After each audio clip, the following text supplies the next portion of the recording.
hal-hal seperti itu terkesan bagi orang yang Nggak tahu ya, nggak Pak, tak ini paham, rezeki, Pak. rezeki, wah ini ada kerjaan gampang, ini kesannya di media sosial viral, kerjaan-kerjaan online itu banyak yang dapat duitnya besar gitu, ternyata dia disalahgunakan. Begitu kejadian, yang diuber sama polisi adalah pemilik rekening tersebut. iya. Nah, 100 juta 10%, Ibu-ibu iya. gitu kan, ibu-ibu kan, alhamdulillah ya Allah, rezeki halal. Alhamdulillah. Nggak tahu itu uang judi.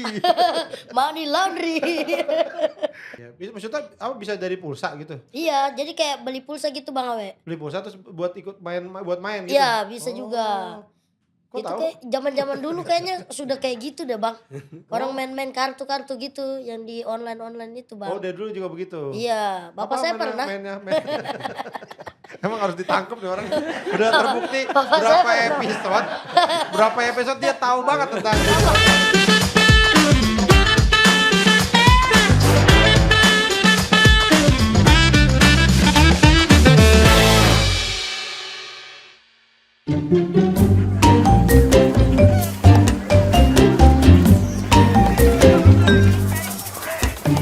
Ush, mana nih Bang Dodo nih? Tumben sekali nih tidak datang. Keren betul kok Bang Dodo. Ini siapa yang matiin lampu nih? Bukan nggak ada yang matiin lampu, itu memang kacamatamu terlalu gelap. Oh iya. Ah, Laku keras baksonya nih kayaknya. kayak mendang ada kau saya lihat-lihat ini sepatu baru. Jam tangan baru. HP baru. Muka lama. Keren banget. Kok bisa dapat warisan Bang? Tapi kok dia kelihatannya kayak yang panik gitu ya Bang ya? Iya kelihatan ya. Lah habis bawa kabur motor orang ya Bang ya? Jujur Eh, kok, jangan Bang, dosa. Bang Rud. Kacau kok Bang. Bang Rud bukan warisan. Ini lagi nih Mbak Rini. Apa? Masa iya sih tampang kayak gini kriminal? Ada sih tampang begini kan memang. Ada banget Bang. Udah kriminal banget ini, apalagi kumisnya kumis-kumis begal. Jenggotnya jenggot-jenggot perampok kan udah kriminal banget. gitu. Iya, gue begal, gue rampok, gue maling, gue seluruh kejahatan di muka bumi ini ada di gua, puas kalian. Kocak. 3 kata lucu. Tukang bakso ngambek. Lagian kalian ngeremehin aja, gue tuh lagi bisnis, jual rekening. Nah, bentar. Jual rekening? Maksudnya jadi lo jual rekening Bang lo gitu? Iya. Bisnis apaan? Gampang banget. Apa? Jual rekening, duit ngalir terus. Udah gitu, kaya gue kayak sekarang. Tapi kan pasti diminta-minta data-datanya juga kan? Iya, Yakin kau itu aman Bang? aman. Hati-hati kau Bang, yang kayak begitu itu biasa itu rekeningmu diambil, data-datamu diambil, terus rekeningmu itu dijadikan ATM judi online. Nah, jadi jangan lo tuh sebenarnya ya buat ini jadi sarana buat transfer judi online buat money laundry gitu. Betul, money laundry-nya ini bisnis judi online. Ini bahaya itu Bang. Masa iya sih? Iya, parah banget. Nih ya, kalau lo sampai ketahuan OJK, wah, kacau rekening lo banget. diblokir Bang. Tapi kata temen gue itu aman, itu legal. Terus duitnya udah masuk ke gua, masa iya rekening gue diblokir? Ini sama sudah itu sama kayak Belum sistem tahu judi aja online. dia. Memang kita dikasih menang dulu banyak-banyak, baru habis itu keluarnya cepat langsung habis. Sasar. Sudah itu ke pelaku kriminal ini. Iya, udah. Kriminal. Udah, masuk berita itu Bang. Nomor rekeningmu dijadikan ATM judi online, sudah fix kau terlibat di kasus perjudian online internasional. Nah, Waduh, kok jadi makin ribet ya? Makin ribet. nanti bisa ketahuan polisi, bisa ditangkap. Bisa ditangkap kok, langsung ditangkap polisi kau. Baru ditaruh di berita. Tukang bakso terlibat kasus judi online internasional akan ditahan 15 tahun. Aduh. Tidak bertanya nih. Dicari tukang bakso yang pakai kemeja putih, ada gambar-gambar manusianya, gambar garis-garis bulat-bulatnya, sama pakai jam tangan sebelah kiri, kaos kaki merah marun. Dicari, yang menemukannya dapat 10 juta. Langsung aja kita cari. Terus gimana nih? Uangnya udah kepake ke gua. Udah gua beliin barang-barang ini, masa gua jual? Iya nggak tahu, bukan urusan kita. Tapi ini saranku nih ya, mendingan ini HP-mu, jam tanganmu, ini kau jual saja semuanya. Terus uangnya kau pakai lari jauh-jauh. Entah kabur aja Bang. Timbuktu ke, atau tidak di daerah itu ada namanya Beteleme. Atau Ampi Babo. Ah, itu bagus Ada tuh namanya Ampi tuh. Babo. Jadi makin ribet nih. Iyalah. Gua kabur ah. Ih. Kamu Bang. Ini bakso gimana? Kacamata. Titi Bakso ya, jaga sepenuh hati. Lah, gerobaknya bang. Kita bawa aja ini baksonya. Pamdi Pura. Lebih bagus.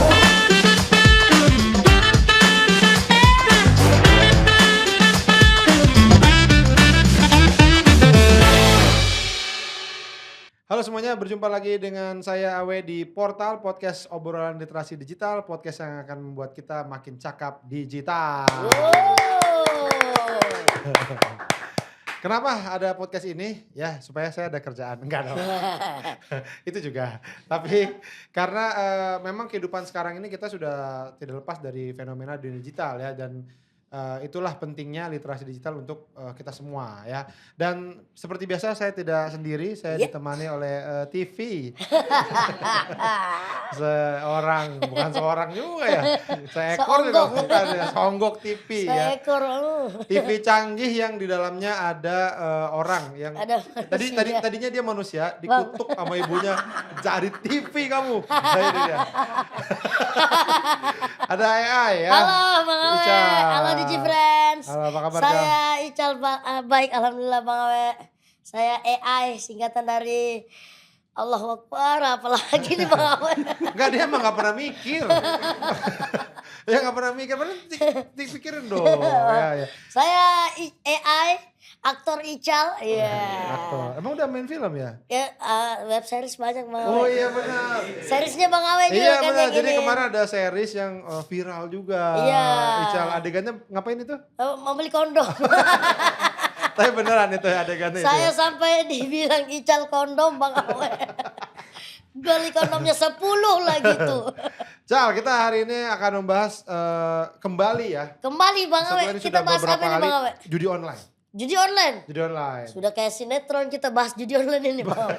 Berepisode-episode, ya. berseri-seri. Karena gini, mungkin juga penonton portal nih, ya ini kenapa dibahas terus, karena emang sekarang lagi jadi fenomena yang meresahkan sekali. Betul. Ya banyak yang jadi korban, baik yang korban yang nggak tahu-tahu jadi kejebak apa segala macam, tapi Iya. jadi banyak merusak lah, meresahkan ya. Betul sekali. Dan kali ini kita akan ngebahasnya dari sisi yaitu bisnis gelap di balik judi online. Oh, jadi kita kayak ngulik bandarnya nih Bang.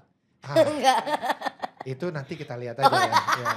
Jadi bisnis gelap nih. Bisnis ya. gelap. Oli. Oh, bukan Bang Awe. Bisnisnya jual kalau mati lampu doang. Nah, kenapa kita bahas ini? Karena nih ya, perputaran dana dalam bisnis judi online di Indonesia tuh diperkirakan mencapai angka 600 triliun. 600 triliun ini adalah angka yang tidak akan pernah seumur hidup lo sampai.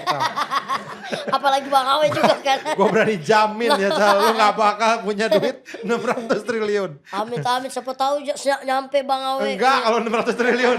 Satu masih boleh deh ya. 600 triliun Zimbabwe kan bisa Bang Awe. Zimbabwe. Triliun rupiah ya di tahun 2024 ini. Aktivitas ilegal ini bukan cuma merusak moral dan keuangan individu yang terlibat, tapi juga jadi alat pencucian uang, ya, yang sangat efektif bagi kelompok kriminal. Para pelaku menggunakan teknik canggih seperti peminjaman dan jual beli rekening bank untuk menyembunyikan aliran dana hasil judi online. Sebagian besar uang tersebut bahkan dilarikan ke luar negeri, ya, melalui perusahaan cangkang. Nah, yang semakin memperumit penegakan hukum. Modus operandi bisnis judi online ini sangat terorganisir dengan para bandar yang terus mencari celah dalam regulasi.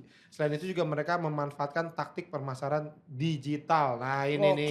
Mengerikan sekali nih Bang Dan Awe. katanya Ical ini terlibat ya dalam. Kalau bilang iya langsung ditangkap. Gak maksudnya tiba-tiba saya ini. Nah ini kan cukup berat nih sebenarnya. Iya, Makanya betul, kita Bang Awe. nggak akan berdua aja, kita datangkan ini orang yang kompeten ya. Ada Pak Ruby Alamsyah ya. Halo Pak Ruby. Halo juga. Nah, Apa kalau kabar, sini Pak ngomong Ruby? ke dia Pak sini Pak. Nah, emang agak bikin kegok deh nih Pak. Bagaimana? Apa kabar Pak Ruby? Alhamdulillah. Alhamdulillah. Baik ya Pak. Pak Ruby ini adalah seorang ahli digital forensik, betul ya Pak? Betul. Ya. Nah, sebelum kita ngobrol-ngobrol, kita ada Vox Pop dulu ya. Kita lihat ini kita nanya-nanya masyarakat lah tentang judi online. Oke, ini videonya Bang Awe.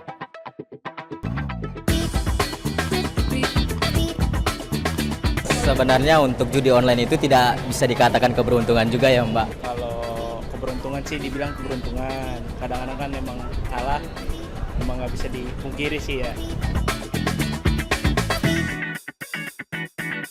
dihapus websitenya ataupun kayak untuk provider sebenarnya harus ada tindakan warning juga supaya untuk menjangkau website tersebut tidak bisa. Berantasnya sih lebih baik uangnya ditabung, lebih ke arah ke hobi, jangan ke slot. Hafal banget slot tuh Pak. Udah nyebut slot ya, hafal banget ya. Udah hafal banget ya nama permainannya. Kayak korban. Tapi saya suka tadi salah satu tuh tinggal dihapus aja websitenya. Selesai. Masalahnya gampang sekali. Kata Pak Ruby gampang amat. Pak Ruby, Ya. bisnis judi online ini di Indonesia kan diperkirakan mencapai tadi ya 600 triliun 2024. Nah, berdasarkan pengamatan Pak Ruby nih, bagaimana alur perputaran dana tersebut terjadinya tuh gimana? Ya, jadi kalau perputarannya udah pasti baik dari bandar yang besarnya maupun bandar-bandar kecil ataupun yang ada pemain lokal yang kita sebut reseller. Reseller judi online yang adalah pelakunya adalah orang-orang Indonesia sendiri. Nah, dasarnya awalnya pasti uangnya ada yang masuk ke rekening reseller dulu sebagai deposit biasanya ataupun direct ke sistem judi online-nya. Oke. Masuknya biasanya saat ini kebetulan yang paling simpel pakai PG, yaitu PG itu payment gateway. Oke. Payment gateway itu kan banyak caranya. Sekarang ada kris, Iya. virtual account, Iya. transfer bank dan lain-lain. Nah, awal muasal masuk uang deposit para pemain itu masuk ke situ dulu tuh semuanya. Iya. Nah, tapi kan itu beragam tuh, baik dari rekening pribadi secara langsung, ada masuk ke PG, payment gateway tadi, Iya. lalu payment gateway tadi kerjasama sama oknum bandar judi online itu menggunakan nama-nama lain ataupun entitas yang Iya. terkesan resmi. Nah, awal muasalnya masuk ke situ, lama-lama setelah mereka berhasil mengumpulkan, barulah mereka pindah-pindahkan ataupun mereka cuci uangnya dengan cara-cara tertentu untuk melakukan money laundering. Nah itu Mm-mm. tapi masih di Indonesia sendiri apa udah lari keluar tuh? Akan sangat tergantung untuk ininya. Kalau yang yang awal-awalnya pasti masih muter di Indonesia, Indonesia. ya? Tapi kalau sudah terkumpul nilai tertentu, nah mereka sudah tuh Dilarikan keluar dengan cara-cara tertentu. Oh itu disuruh orang bawa. Itu Ternyata caranya sangat kuno. Terus gimana caranya naik pesawat? bawaan uangnya banyak-banyak. Ical ada tambahan gak? Ada Bang Awe. Kalau memang 600 triliun berputar dalam bisnis judi online di Indonesia, berarti kita ini sedang berbicara tentang transaksi yang jauh lebih besar dari beberapa sektor formal ya Iya. Pak.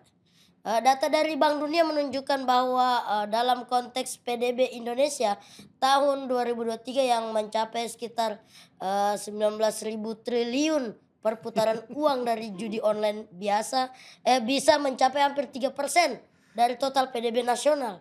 Ini tentunya menunjukkan dampak besar baik secara ekonomi maupun sosial, terutama dalam hal alokasi dana yang tidak produktif. Iya, ini sangat Saya sambil kaget loh saya membaca 19.000 triliun, 600 triliun saja tidak mungkin, apalagi 19.000. ini kita ya bagaimana ya perasaannya ya ngomongin uang yang bukan uang kita ya. Iya, Ini ya, benar nggak banget. mungkin ya.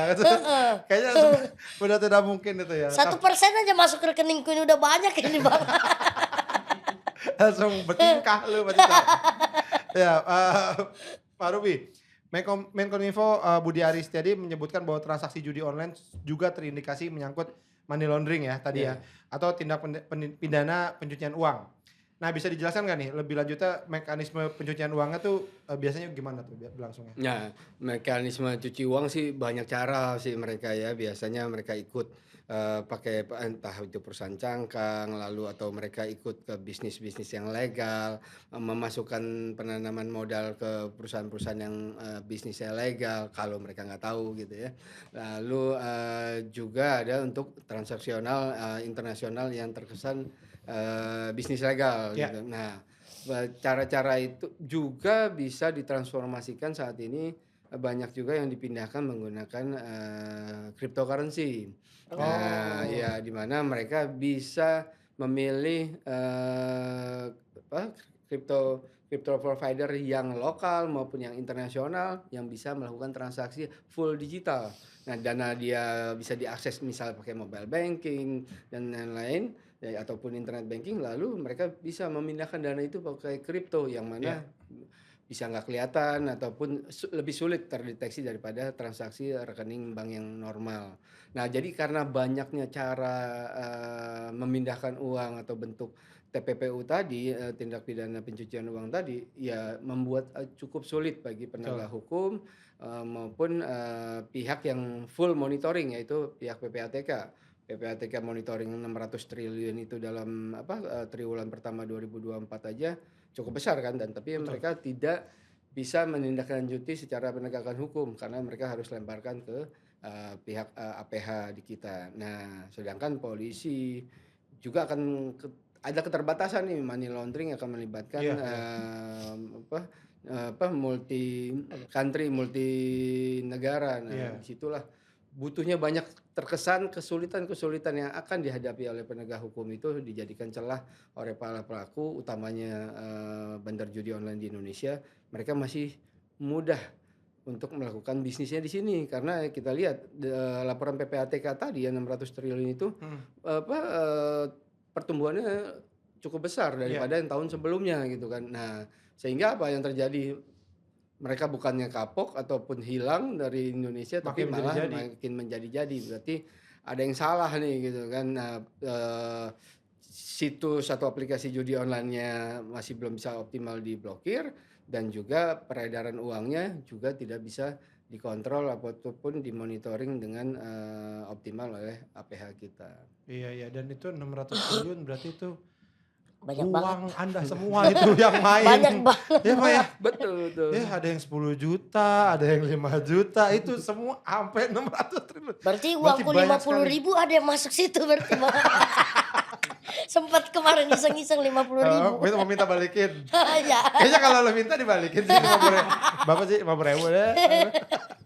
Nah itulah makanya ya kayaknya sekarang juga mesti hati-hati kayak kalau tiba-tiba kita punya usaha, ada yang tiba-tiba invest. Dan yang kadang-kadang kayak segitu gampangnya gitu ya. Ayo pakai. Nah itu kadang kalau misalkan kita menerima dan ternyata itu hasil dari mana untuk cuci uang segala macam, kita juga kena walaupun nggak tahu ya Pak. Nah itu kekuatan legal standing yang kita miliki, bentuk kontraknya seperti apa. Kalau di dalam kontrak disebutkan harus mendisclose sumber dananya segala macam, ataupun kalau tidak didisclose harus tanggung jawab siapa. Nah itu balik lagi biasanya ke dalam kontraknya. Oke. Ica, ada tambahan nggak? Ada Bang Awe. Seperti tadi yang disebut sama Bapak Ruby, sempat ada berita pertengahan tahun lalu kalau tidak salah itu Bang Awe. Polri mengungkapkan penggunaan cryptocurrency seperti USDT atau Tether untuk menyamarkan uang hasil perjudian online di Indonesia. Jadi uang tersebut itu kemudian ditukarkan melalui money changer di Batam dan Filipina. Dari pengungkapan 3 situs judi online, Polri menyita sekitar 4,7 miliar dan 2 akun kripto senilai 13,5 miliar. Sebanyak 18 orang ditetapkan sebagai tersangka. Jadi penyelidikan ini adalah bagian dari upaya Polri untuk memberantas perjudian online yang semakin meluas. Gitu Bang. Jadi uang judi online-nya orang dicuci melalui cryptocurrency tadi itu ya. Ada yang beli Bitcoin sudah berarti Bang. Iya. Dan tadi kan 13 miliar ya. Iya. Itu besar ya. Tapi jadi nggak ada apa-apanya dibandingkan. Makanya stop ya main judi online ya itu. Duit lu semua tuh. Cuma memperkaya bandar Anda. Iya. Sempat ada berita-berita soal praktik penjualan dan penyewaan rekening bank melalui untuk judi online ya. Di mana pelaku judi online memanfaatkan celah ini untuk menyembunyikan transaksi mereka, menghindari deteksi dari otoritas keuangan dan bahkan menggunakan rekening tersebut untuk pencairan uang. Nah ini mekanismenya penyewaan rekening itu gimana sebenarnya? Ya, penyewaan rekening atau kalau di istilah TPPU kita sebutnya tuh money mule atau rekening penampung. Nah, rekening penampung ini bisa macam-macam memang caranya. Caranya dengan membuat rekening palsu tapi rekening asli tapi sebenarnya palsu. Bisa juga ada yang memang melakukan penyewaan rekening. Nah, penyewaan rekening sebenarnya konsepnya nggak yang individual satu persatu sih. Kebanyakan adalah ada pihak lagi nih yang terorganisir membuat rekening palsu. Nah, membuat rekening palsu dengan Calo data- rekening gitu. calo rekening dengan data-data pribadi yang palsu pula gitu. Nah, karena apa? Karena kita kebocoran data di Indonesia kan sudah cukup besar nih. Nah, membuat rekening-rekening palsu itu jauh lebih gampang sekarang karena banyaknya bank digital. Bank digital kan kita nggak perlu lagi ke bank. Betul. Nah, kita cuma butuh aplikasi, dia KYC pakai foto, biometrik, itu sudah bisa diakalin semua. Pakai 2-3 software, selesai. Kita pakai data pribadi X, fotonya foto X, tanpa ada kehadiran X, kita juga bisa membuat. Akhirnya jadilah rekening itu. Nah, ada kelompok yang terorganisir menyewakan itu, si bandar judi online menggunakan resource itu nih. Kenapa? Kenapa mereka nggak mau buat sendiri? Ya, istilah mereka Meminimalisir ya. meminimalkan resiko Iya, dan mentransfer resiko ke pihak lain lah yang ada. Toh mereka nggak butuh pembagiannya seberapa, mereka juga cukup gitu. Nah, jadi mentransfer resiko ke pihak yang menyewa rekening tersebut menjadi modus yang cukup aman bagi si bandar judi online tadi. Ini memang sudah besar sekali ya. Jadi antar pihak ini dan pihak ini bukan lagi individual ya. Betul, bukan individu. Mas saya pikir sini pinjam dong rekening sini mau ngirim duit berapa 500 triliun. Kirain saya kalau individual jadi dia bikin rekening banyak Bang Awe, terus dia bikin rekening keliling. Nah tapi tadi apa sih rekening palsunya itu dari tadi ya kebocoran data. Berarti mungkin aja dong data-data kita juga sebenarnya. Sangat mungkin, sangat mungkin. Jadi Ternyata saya punya akun di bank digital gitu. Karena itu sangat mungkin bisa sekali, dan itu softwarenya bisa dibilang gratis dan tersedia, bisa di-download gampang lah kalau orang mau cari. Apalagi bagi pelaku tuh, mereka beli software yang profesional, yang komersil. Nah, gampang sekali untuk mengelabui EKYC-nya tadi kan, Electronic Know Your Customer System-nya, yang cuman pakai biometrik itu. Saya pribadi sudah nyobain dan itu berhasil kok, apalagi pelaku-pelaku yang memang serius tadi. Ngeri banget ya. ya jadi memang cara terbaiknya adalah jangan ada yang main itu tuh kayak daripada baru pusing nih udah kayaknya. Ical gimana? Ada Bang Awe mau menambahkan saja nih soal yang Money Mule tadi. Disebutkan sama Pak Ruby adalah orang yang dimanfaatkan untuk mentransfer uang hasil kejahatan. Jadi pelaku kriminal itu sering menargetkan kayak pelajar, pencari kerja, atau pengguna aplikasi kencan dengan iming-iming hadiah. Pengguna aplikasi kencan? Iya, itu juga Bang Awe. Kamu dong ya, kamu kan Bumble katanya kamu. Betul juga ya. Terus mereka itu meminta korban untuk menggunakan rekening pribadinya untuk memindahkan uang tanpa disadari bahwa ini melanggar hukum gitu Bang Awe. Jadi cara menghindarinya tuh termasuk waspada saja terhadap tawaran pekerjaan yang mencurigakan dan tidak memberikan informasi perbankan kepada orang yang tidak dikenal, terutama secara online gitu Bang Awe. Ya apalagi yang too good to be true lah ya. Ini yang too good to be true ini memang udah kejadian sebelum ada banyak judi online. Itu modus seperti ini memang benar digunakan oleh para dengan modus menawarkan pekerjaan. Sebenarnya too good to be true, pokoknya ngapa-ngapain cuma butuh rekening kamu. Nanti kami ada transaksi internasional, ada yang dari Indonesia masukin ke rekening kamu. Misalnya masuk 100 juta, udah kamu dapat 10%, 10 juta, 90 juta transfer kembali ke saya.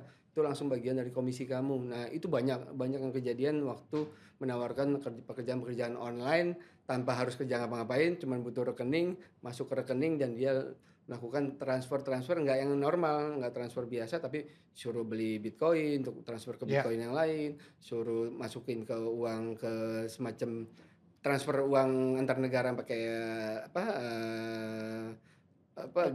MoneyGram segala macam itu. Nah, mereka gunakan tuh. Nah, Western Union. Nah, hal-hal seperti itu terkesan bagi orang yang nggak tahu ya, nggak paham.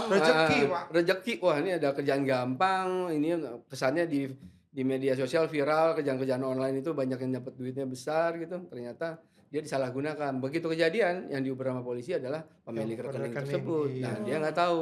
Begitu diliatin kontraknya palsu semua tuh, cap perusahaannya, logo perusahaannya, seperti itu. Iya. Padahal saya baru mau menawarkan diri tes itu, Pak. Lumayan 10 juta Bang Awe. Iya, bayangin kan ada 100 juta 10%. ibu-ibu iya. gitu kan, ibu-ibu kan, alhamdulillah ya Allah, rezeki halal. Alhamdulillah. Nggak tahu itu uang judi. Money laundry. Aduh, kasihan ya. Beberapa bulan lalu Kominfo mengancam akan memblokir 42 platform pembayaran yang diduga terlibat dalam transaksi judi online. Meskipun aturan KYC sudah diberlakukan untuk mencegah hal ini. Banyak payment gateway yang tetap disalahgunakan oleh pelaku judi online untuk memproses transaksi ilegal. Bahkan beberapa platform memungkinkan top up menggunakan metode seperti QRIS yang membuat masyarakat merasa transaksi tersebut legal dan aman. Nah, bagaimana payment gateway yang mengabaikan aturan KYC ini bekerja nih? Ya, jadi payment gateway itu memang cukup banyak di Indonesia saat ini, dan karena perkembangan dunia digital ekonomi kita semakin tinggi, apalagi sejak pandemi kemarin sampai sekarang eksponensial, itu akhirnya kemanfaatan teknologi untuk ekosistem keuangan di kita yang sangat berguna bagi masyarakat ternyata dimanfaatkan atau disalahgunakan oleh para pelaku judi online. Caranya gimana? Mereka di platform mereka nih, di website judi online, di aplikasi judi online, untuk transaksionalnya orang mendeposit dana-dananya, mereka siapkan tuh QRIS payment, bisa transfer ke VI rekening bank-bank di Indonesia dan lain-lain. Kalau kita lihat perbandingannya dengan zaman dulu, judi online tidak sefantastis ini nilai transaksi di Indonesia, karena dulu masih banyak kebanyakan website atau aplikasi judi online itu menerima depositnya pakai kartu kredit, di mana kartu kredit belum menyentuh ke masyarakat sampai bawah. Tetapi ada QRIS tadi, virtual account, dan karena melebarnya penggunaan mobile banking di masyarakat Indonesia, itu menjadi celah bagi mereka untuk menjangkau semua orang, dan mereka tinggal kerjasama aja nih sama PG ataupun payment gateway di Indonesia nih. Nah, mereka kerjasama, daftar kerjasamanya menggunakan PT yang legal ataupun individu yang usaha yang legal, tapi ternyata PG tersebut atau payment gateway tersebut tidak melakukan controlling atau monitoring dengan proper sesuai aturan KYC yang ada, sehingga profil pelanggan baru ataupun partner baru payment gateway tadi itu tidak dimonitor tuh. Normal kali dia memang bisnisnya seperti ini, kecil-kecil. Padahal itu bisa ada flag kalau mereka memang menyiapkan sistemnya dengan proper. Masalahnya kan kita nggak tahu nih mana payment gateway yang beneran innocent, nggak tahu ada transaksi atau memang ya kalau nggak ketahuan diemin aja gitu kan. Mereka menikmati lah transaksi itu karena mereka mendapatkan komisi setiap transaksi gitu kan. Mau legal mau ilegal mereka nggak peduli lah kasarnya gitu. Itu kalau ada oknum-oknum PG yang seperti itu. Atau jangan-jangan karena untungnya besar, ntar lama-lama bandarnya bikin sendiri, Pak. Ada Bang Awe, nambahin sedikit aja nih untuk judi online tadi. Judi online memang semakin menyusup ke berbagai situs, termasuk situs pemerintah, dan semakin canggih dalam metode pembayarannya juga Bang Awe. Jadi para pelaku memanfaatkan itu pulsa dan kris untuk memfasilitasi transaksi judi. Jadi hal ini menunjukkan bahwa perjudian online terus berkembang, bahkan menggunakan teknologi modern untuk mempermudah akses dan pembayarannya. Jadi fenomena ini menjadi perhatian serius karena mempengaruhi masyarakat luas, termasuk anak muda, dan sulit dilacak karena menggunakan metode pembayaran elektronik yang umum dan legal di masyarakat. Iya. Itu maksudnya apa, bisa dari pulsa gitu? Iya, jadi kayak beli pulsa gitu Bang Awe. Beli pulsa terus buat main gitu? Iya, bisa juga. Kok Itu tahu? kayak zaman-zaman dulu kayaknya sudah kayak gitu deh Bang. Orang main-main kartu-kartu gitu yang di online itu Bang. Oh, dari dulu juga begitu? Iya, bapak saya pernah. Emang harus ditangkap nih orang. Udah terbukti berapa episode dia tahu banget tentang judi online ini. Bapak saya pernah ketangkep juga dia Pak, jadi aman. Ya. Nah, Pak Ruby, apa saja tanda-tanda atau ciri-ciri yang bisa dikenali masyarakat untuk menghindari terjebak dalam transaksi ilegal yang tampaknya legal tapi sebenarnya itu ilegal?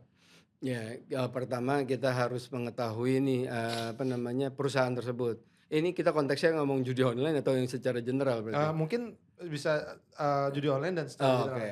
Ya kalau kalau judi online ya mau nggak mau memang semuanya ilegal ya, mau pakai Ya, payment gateway ataupun sistem yang udah pasti udah ilegal aja, udah pasti ya. ilegal.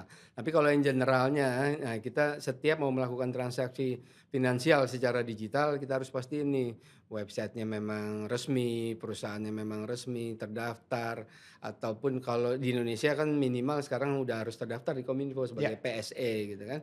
Lalu juga kalau ada payment gateway sama siapa nih? Perusahaan internasional memang yang terkenal ataupun perusahaan lokal memang yang sudah terdaftar kan bisa kita cek. Nah, jangan sampai yang abal-abal, jangan sampai data finansial kita tersedot oleh mereka, termakan oleh mereka dan bisa disalahgunakan untuk kebutuhan-kebutuhan lainnya ke depan. Nah, intinya kita harus mendeteksi sejak awal kalau kita mau melakukan transaksi finansial, pastikan dulu benar-benar website tersebut atau aplikasi tersebut benar-benar terdaftar di pemerintah Indonesia.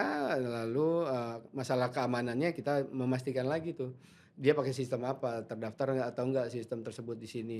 Karena apa? Kalau sudah terdaftar jelas perusahaannya, ya kita bisa minta tanggung jawab Ya. ke perusahaan tersebut. Ya, yang mungkin kalau yang, awam sekali ya, seperti Iya. saya juga, cari yang pasti-pasti aja kali gitu Pak ya. Yes, kurang lebih gitu. Cari yang udah aman aja, yang orang udah tahu semua gitu. Jadi kalau yang mencurigakan dikit udah jangan deh mendingan gitu ya, pada beresiko kan. Betul. Bagaimana Ical? Aman Bang Awe, keren. Nggak ada tambahan sudah di Bang Awe. Saya takut betulan dibilang pemain saya nanti Bang Awe. Ya kan AI emang gitu, punya data-data yang sangat banyak. Masalahnya data-dataku ini terlalu menjurus kalau saya ini pemain judi. Lanjut Bang Awe. Oke.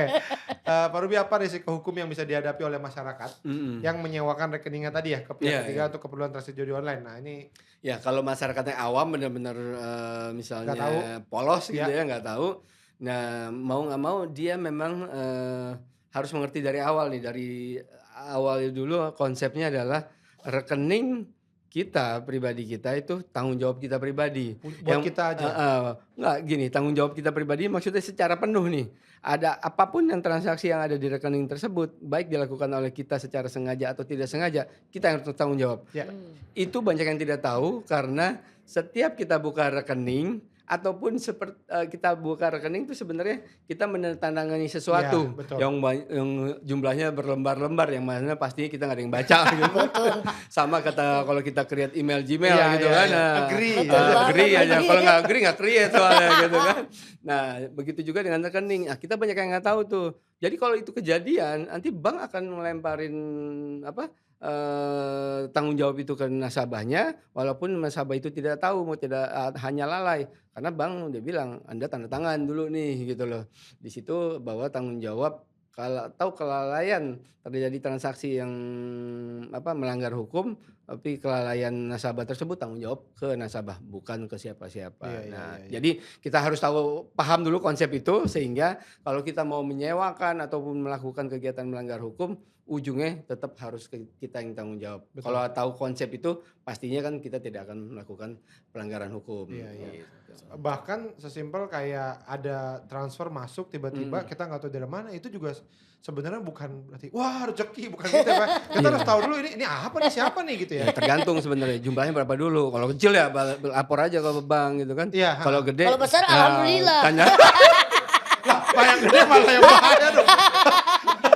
Kalau besar Iya, alhamdulillah. Kita kalau ngayal suka gitu kan. Iya, iya, Ada iya. kayak tiba-tiba 50 juta nih dimasuk ke transferan gitu. Tapi kan justru itu malah mungkin kalau tahu apa kita malah harus lapor. Ya, kalau orang yang paham hukum ataupun sadar bahwa itu memang bukan transaksi dia, sekecil besar apapun dia harus lapor agar dia intinya menginformasikan, disclaim bahwa itu bukan transaksi saya. Kalau Iya. ada apa-apa saya nggak tanggung jawab. Iya, iya. Silakan bank yang ambil. Gitu. Jadi tidak bisa lagi ya menghayal-hayal tiba-tiba ada yang transfer.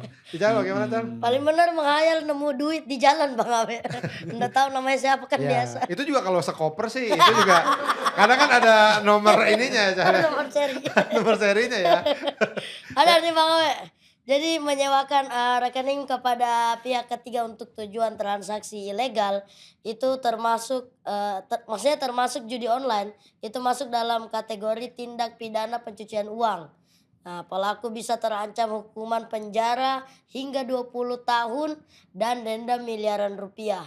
Dan selain itu kesadaran masyarakat akan risiko ini itu masih rendah. Jadi mereka itu harus lebih berhati-hati terhadap permintaan sewa rekening yang tampak seperti transaksi sederhana padahal ada ancaman serius di baliknya Bang Awe. Nah itu dia. Jadi Ical kalau nanti ditransfer sama ibunya, tanya itu, Iya judi betul. bukan nih? Gitu. Padahal ibunya sendiri. Tapi kayaknya mamaku kayaknya uang jajan aja itu Bang Awe. Nggak perlu dipertanyakan. Pak Ruby, apa tantangan terbesar dalam melacak dan menindak pelaku judi online ya, terutama yang menggunakan rekening orang lain dan perusahaan cangkang? Ya. Kalau itu memang cukup berat ya. Iya. Yang lakukan awal garda terdepan kan cuman PPATK tuh Iya. yang bisa memonitoring itu. Nah, PPATK biasanya sudah pemonitoring mereka yang real time itu hasilnya selalu mereka submit ke APH yang terkait agar APH tersebut bisa melakukan investigasi ataupun penegakan hukum. Nah, kendalanya satu adalah kemungkinan besar resource baik jumlah SDM maupun teknologi yang dimiliki oleh para penegak hukum kita masih jauh lebih kecil dibandingkan para pelaku judi online dengan jumlah mereka yang luar biasa. Iya, betul.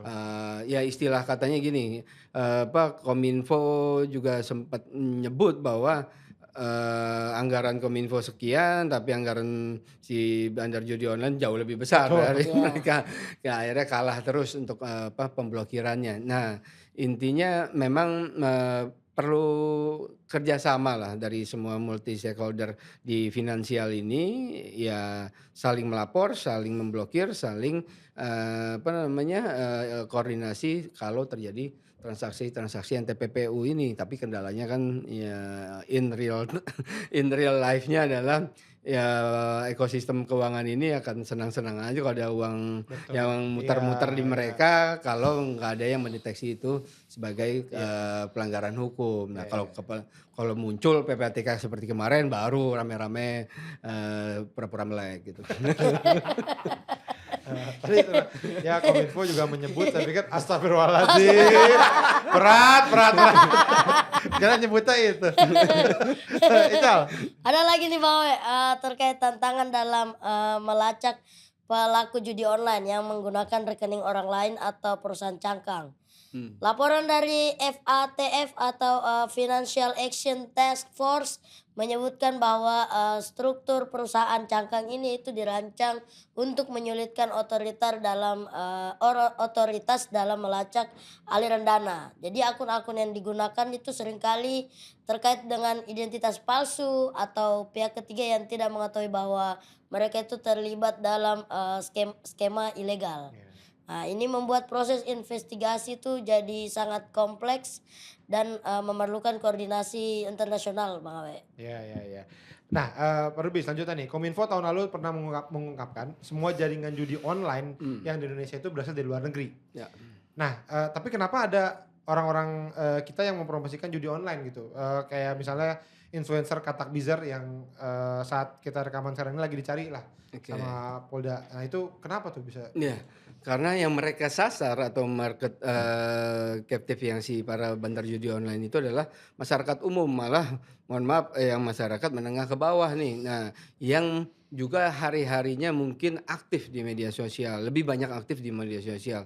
Target-target mereka seperti itu, yang awareness tentang judi online, tentang keamanan internet itu sangat rendah. Nah, target-target mereka itu akhirnya dipilihlah memang influencer-influencer yang aktif di media sosial untuk menyuarakan ataupun mengiklankan situs-situs atau aplikasi judi online mereka. Nah, memang beberapa influencer ada yang terkecoh ataupun tidak mengetahui dia di-hire oleh judi online, tapi juga ada yang terang-terangan. Tapi biasanya yang terang-terangan itu kebanyakan pelakunya atau influencer tersebut domisilinya biasanya udah nggak di Indonesia gitu loh. Nah, biasanya udah nggak di Indonesia dengan dalih nih ya, dengan dalih salah satunya adalah di negara tersebut judi legal, Legal. gitu kan.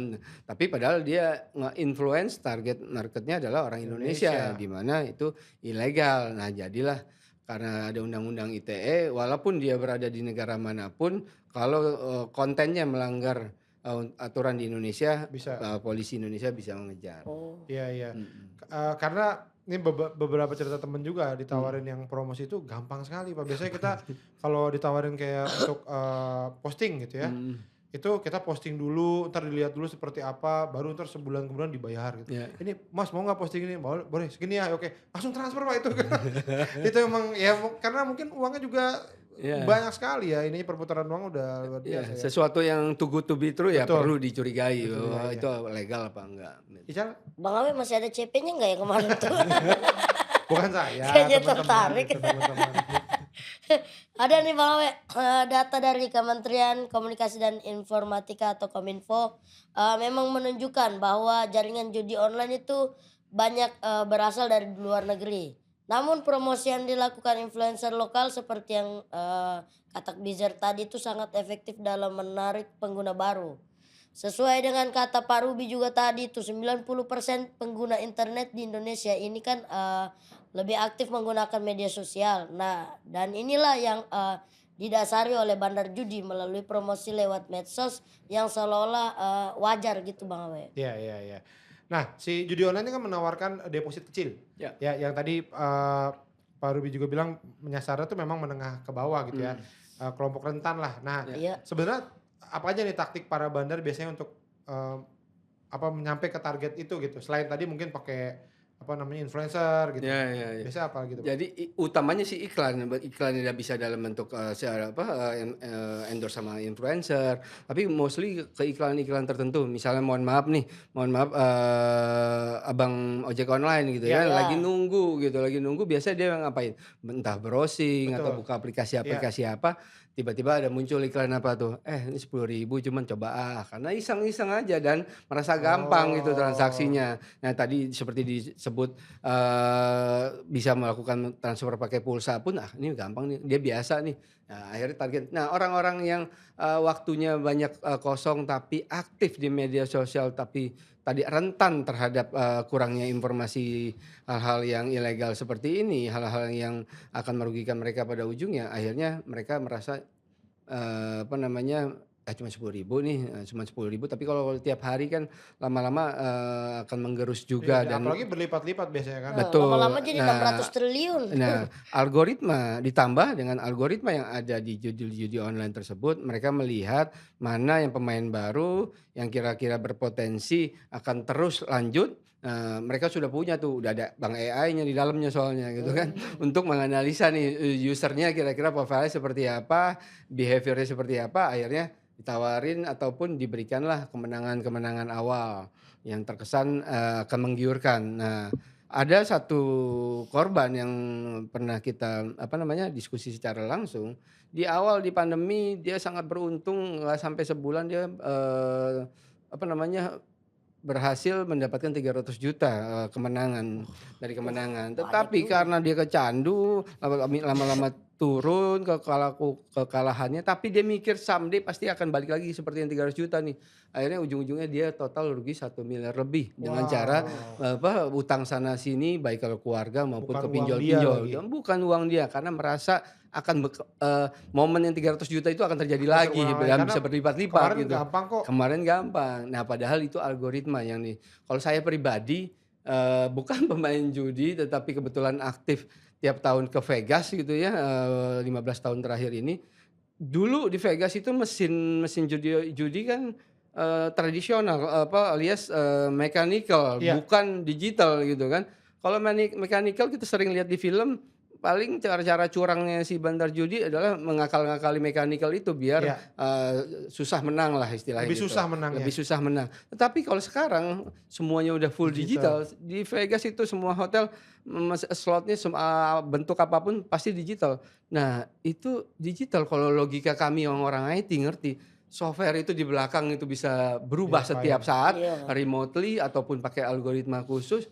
Itu mah bisa diatur mereka dengan lebih mudah daripada sistem judi yang dulu konvensional gitu. Nah, sehingga saya kaget sebenarnya sih ngelihat fenomena judi online ini di mana orang kan itu judi pakai aplikasi, pakai sistem di mana orang IT itu pada ngerti di belakang bisa dirubah kapanpun at any time gitu loh. Dia mau menang menit ini, kalah di menit berapa udah bisa diatur semua karena aplikasi di belakangnya. Nah, saya nggak habis pikir kalau orang masih mikir judi online itu pasti akan membawa kemenangan, itu nggak masuk Betul. akal di saya. Oh, Gitu. jadi sekarang di Vegas juga kalau yang cerek itu jackpot itu juga udah layar aja. Udah layar semua. Oh, dulu kan gitu. emang mesin.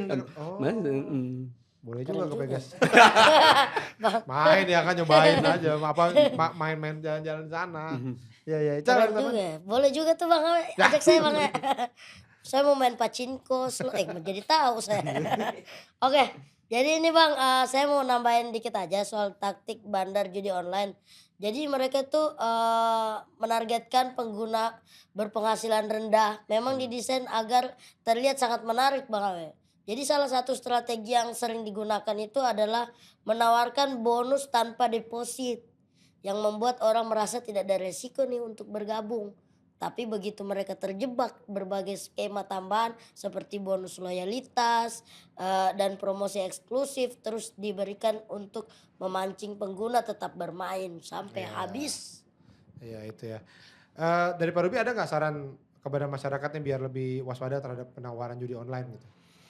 Ya, kalau judi online sudah pasti mestinya balik ke mentalitas kita sendiri ya. Kita memang mau main judi online apa enggak sih, tertarik apa enggak, kenapa tertarik, apa dilanjutin. Tetapi simpelnya adalah mesti simpel, agama apapun diri kita logikanya judi online itu pasti ilegal, pasti salah dan juga pasti akan membawa kerugian bukannya keuntungan. Keuntungan udah pasti adalah milik bandar gitu. Itu udah absolut lah gitu. Nah, jadi kalau kita tiba-tiba ada yang ngerayu atau gimana pun mestinya balik ke mindset itu. Pemenang adalah bandar bukan pemain. Jadi pemain hanya dijadikan Buang aja. ya untuk dijadikan korban saja oleh bandar-bandar judi online, tetapi dengan tampilan-tampilan menarik dan terkesan tawaran-tawaran ataupun mimpi-mimpi yang menarik. Padahal itu semua murni hanya mimpi saja. Nah, jadi intinya judi online itu harus dihindarkan, apalagi kita juga mestinya memantau ke keluarga nih, ke keluarga lingkungan kita dari para pelaku judi online yang kita diskusikan. Itu mereka ternyata banyak merasa tidak terpantau oleh keluarga, didiemin oleh keluarga, tidak ada yang ngasih awareness, lalu merasa dipinjamin uang oke-oke aja, beli aplikasi tertentu dibiarin aja. Nah, behavior seperti itu, misal juga behavior terkait ada keluarga kita ini yang punya aplikasi VPN, padahal dia bukan orang IT, padahal dia nggak ada kebutuhan untuk VPN tersebut Buat untuk apa? kerja Iya. gitu ya. Nah, biasanya cuma orang IT atau perusahaan-perusahaan besar lah yang menggunakan aplikasi VPN untuk kebutuhan teknis ataupun kebutuhan kantornya. Tetapi kalau orang biasa tiba-tiba punya VPN, nah kita perlu waspada tuh. VPN salah satu tools untuk dapat mengakses situs ataupun aplikasi judi online yang diblokir oleh pemerintah.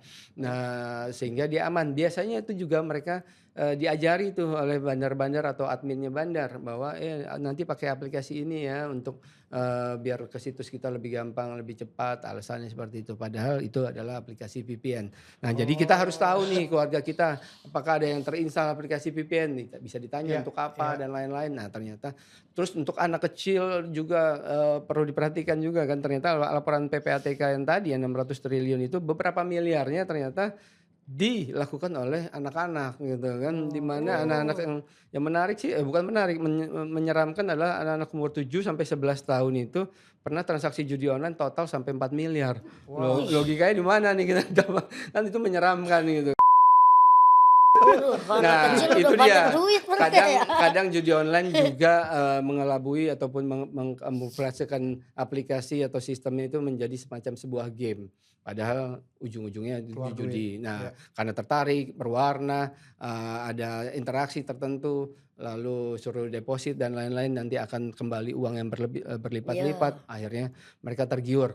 Lagi-lagi karena apa? Karena kurang perhatian keluarga, tidak dikontrol, lalu kebablasan menggunakan aplikasi yang tidak tepat. Betul. Jadi emang ini peran aktif semuanya nih. Betul. Ya.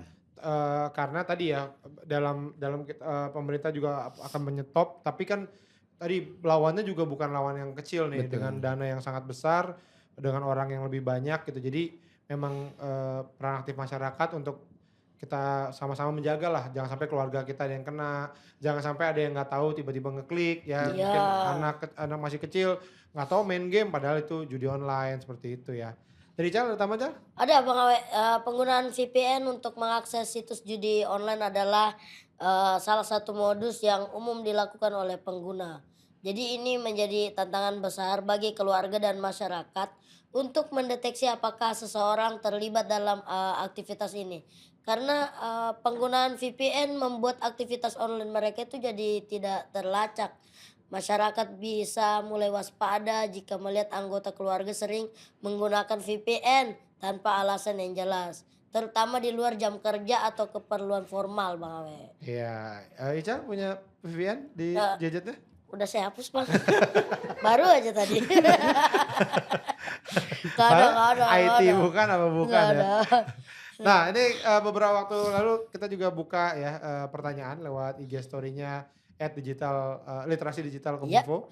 Nah ini ada beberapa pertanyaan buat Pak Ruby nih, silakan. Cal. Ada nih pertanyaan pertama dari MN_Vera. Ada perbedaan nggak antara bisnis judol yang beneran berasal dari luar negeri atau dioperasikan oleh seseorang di dalam negeri? Oke. Keywordnya di sini mesti dioperasikan. Dioperasikan tuh bisa dalam beberapa hal. Dari beberapa kasus yang kita bantu tangani adalah seseorang yang mengoperasikan di dalam negeri itu bisa saja hanya merupakan seorang reseller dari bandar judi online. Mereka nggak perlu jadi orang IT, nggak perlu punya sistem, cukup punya dana sekitar 100-200 juta, mereka bisa menjadi terkesan pemilik judi online. Kayak franchise ya berarti Pak? Kayak itu pernah terjadi, salah satu judi online digerebek di Indonesia, di Jakarta. Lalu bosnya yang ketangkep, beberapa stafnya yang sudah biasa, admin masih punya CP-nya kepada bandar-bandar judi online-nya. Akhirnya dia kontak, saya aja ya, saya mau buat lagi nih. Nah dia lanjutkan dengan dia sebagai orang Indonesia ngoperasin di sini, perempuan dengan modal 200 juta, omsetnya bisa miliaran setiap bulan. Itu hanya dia lakukan tanpa mempunyai orang yang ahli IT ataupun dia mengerti IT, cukup kerjasama sama bandar. Nah modusnya ataupun ciri-cirinya si pelaku yang operasional Indonesia ini, mereka biasanya meminta deposit itu transfer rekening ke bank tertentu di Indonesia yang bank yang umum lah yang digunakan oleh masyarakat. Lalu dengan alasan ini aman, transfer aja ke rekening ini, nggak akan kedetek, baik itu di banknya, keluarganya dan lain-lain, bahwa ini transaksi ke seseorang yang umum aja gitu, nggak kelihatan itu judi online ataupun nggak ada transaksi ke luar negeri. Nah mengesankan si calon-calon pemain yang ditawarkan tadi merasa wah aman nih, transaksi biasa nggak kelihatan, akhirnya dia milih. Nah itu ciri-ciri salah satunya. Si pelaku biasanya yang operasi orang Indonesia juga, selain meminta deposit ke rekening Indonesia secara langsung by phone, by WhatsApp, juga menawarkan langsung dari mulut ke mulut. Dia tidak mengiklankan secara masif seperti yang judi online yang luar negeri. Nah dia biasanya istilahnya bikin sel-sel atau klaster tertentu lah pemain-pemainnya. Nah itu direct communication, direct selling lah istilahnya. Nah akhirnya si pemain ini merasa lebih aman nih, klasternya kecil, lebih nggak kelihatan, tetap aksesnya tetap terkesan ke judi online yang internasional yang bagus-bagus tadi. Gitu. Itu orang mana sih Pak itu yang bikin orang di luar negeri itu kurang ajar ya. Ada lagi? Cal? Ada lagi Bang Awe. Pertanyaan kedua dari Eli.smia.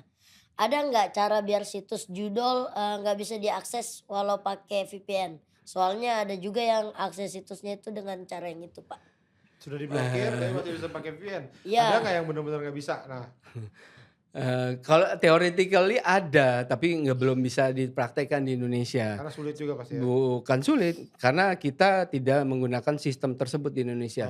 Satu-satunya sistem di dunia yang bisa melakukan hal seperti tadi secara cepat dan gampang itu China.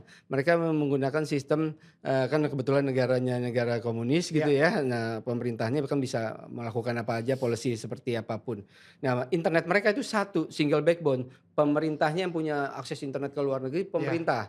Nah yang jualan itu harus di bawah pemerintah. Jadi semua traffic yang masuk ke China maupun keluar ke China Lewat pemerintah. akan lewat ke pemerintah. Akhirnya bisa dikontrol pakai policy-policy di sana. Nah, jadi VPN pun nggak akan bergerak gitu kalau udah ada pemblokiran seperti itu ataupun jauh lebih sulit lah Ya. untuk dilakukan. Jadi kalau pertanyaannya secara general di dunia teoretikal itu ada bisa, tetapi kalau di Indonesia nggak akan bisa diterapkan karena konsep kita semua internet provider itu dapat akses internet dari luar secara langsung dan menjual langsung juga ke pengguna, tidak melalui tidak disensor oleh pemerintah secara langsung. Ya, berarti caranya pindah ke Cina. Gimana? Ada lagi? Udah nggak ada Udah apa-apa. habis ya? Udah habis. Ya, ini dia terima kasih Pak Rubiah nih kita Sama-sama. dapat banyak insight. Jadi semoga ini masyarakat juga makin aware bukan hanya soal judi online-nya tapi juga bisnis gelap di belakangnya ya. Jadi yang tadi ya, jadi tahu-tahu rekening pakai apa atau ada yang Sewa rekening tadi. cuci uang, ya Cuci terlibat cuci uang, uangnya iya. gitu. Itu juga berbahaya ya. Dan terima kasih ya sudah nontonin Portal. Jangan lupa di-follow ya. Iya. Semua sosmednya Portal apa aja? Jangan Tan? lupa di follow Instagram, TikTok, dan Facebook fanpage-nya Literasi Digital Kominfo biar tidak ketinggalan info penting lainnya. Betul. Dan DigiFriend terima kasih sudah nonton Portal. Podcast obrolan literasi digital. Podcast yang bikin kita makin cakap digital. Terima kasih Pak Rubi. Terima Sampai kasih. ketemu lagi. Dadah. Dadah.